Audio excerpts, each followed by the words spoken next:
Aloha. Recently, there's been a lot of talk about the release of inmates from the Hawai'i Community Correctional Center, as well as all the other jails in the state. I thought I'd take a few moments and discuss why it's being done, how the decisions are being made, and how we track those people who are being let out.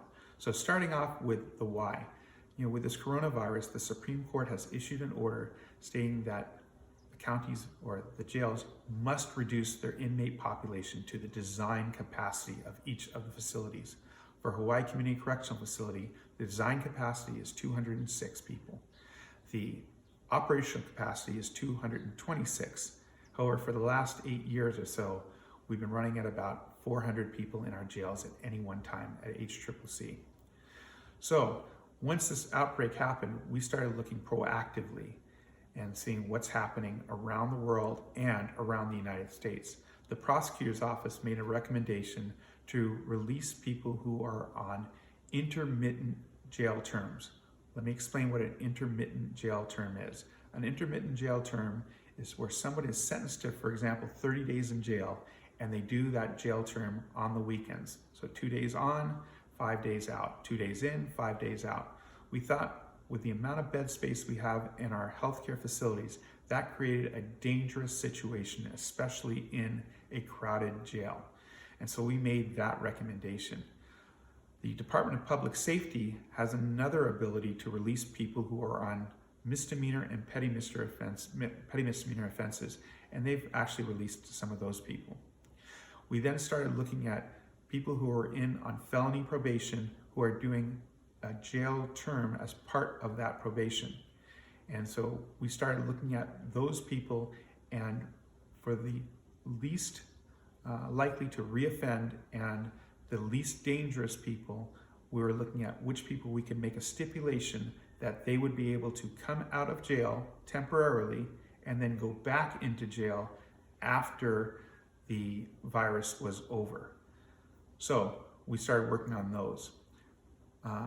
Then there are the majority of the cases where people have been released, and that is for motions made by defense attorneys asking for these same kinds of people to be released.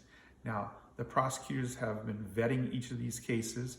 Some of the cases we have been making further stipulations, but the majority of those cases we've been objecting.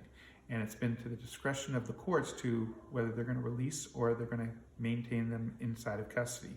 And the courts have been doing both. They've been maintaining people, keeping people in, and they've been releasing some people. It's done on a case-by-case basis. There's also been people who have been released because their time served has been up.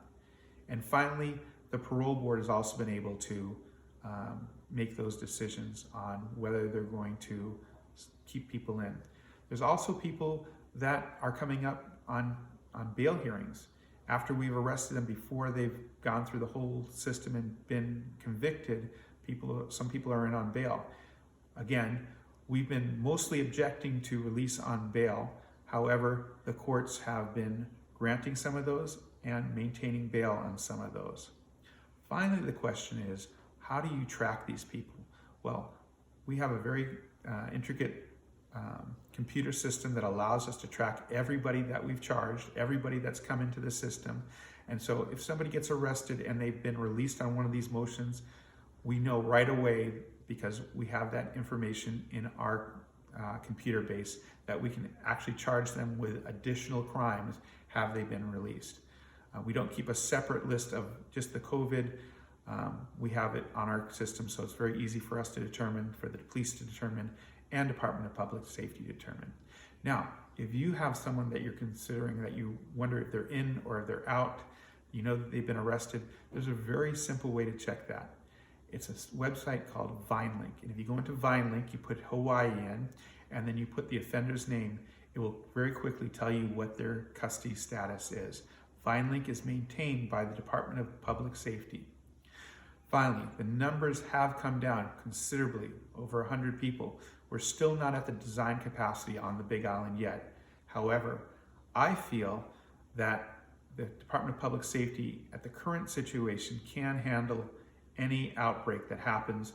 They have the ability to quarantine people and keep the rest of the jail safe at this time. However, what I think and what anybody else thinks, we still have the Supreme Court order, and the Supreme Court is going to continue to make sure that we bring those numbers down. I hope this clears up some of the confusions.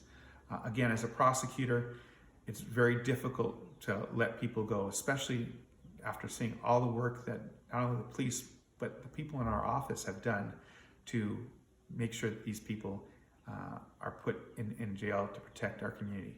That's what we're trying to do, keep our community safe and healthy. So again, thank you for listening. Have a great day, and aloha.